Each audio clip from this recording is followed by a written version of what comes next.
สบายดีมื้อนี้วันที่10หลังจากฟ้าฝนมือวันที่9เนาะวันที่8มาวันที่9ก็ยังมีฝนอยู่ตื่นเช้ามาวันที่10น้ำหมอกว่ากะหลายคิดว่ามันจุดขี้เหงื่อหาดเบิ่งดีมันน้ำหมอกตกแต่ว่าอันนี้เป็นผักคะนี่มันจะมีรสชาติขมงามฝนตกเซมมันอีกงามๆตอนนี้แดดออกงามขนาดเลยใบไม้เขียวฟ้าแจ้งจางปาง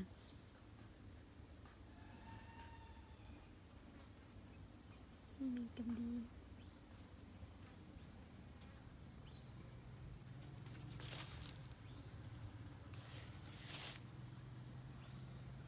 ส่วนกำลังจะปลูกใหม่ฟ้าเรียบอากาศดี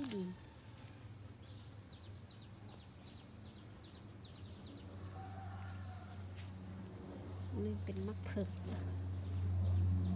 กำลังบานดอกกินมากเลยเนาะ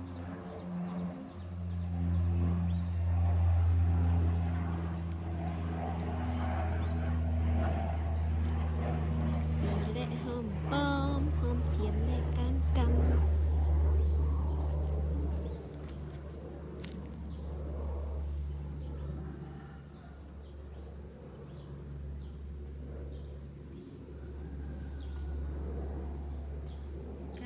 ดี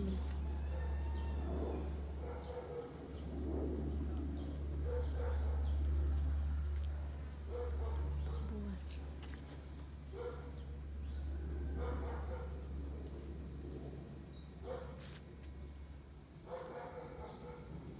ฟ้าฝนและแดดออกแกงแบบนี้นะสะท้อนบานไปเก็บไข่มาตาก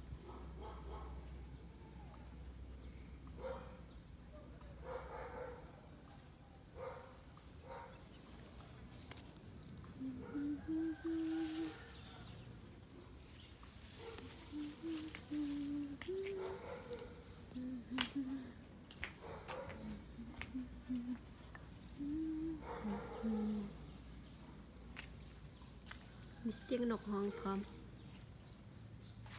จิบจิบจิบจิบ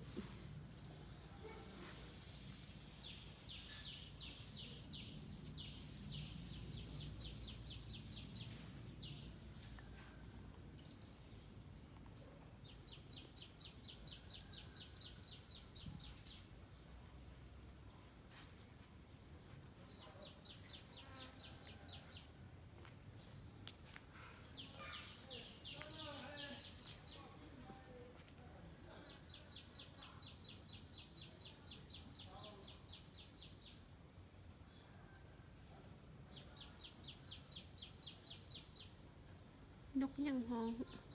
ปีดบ่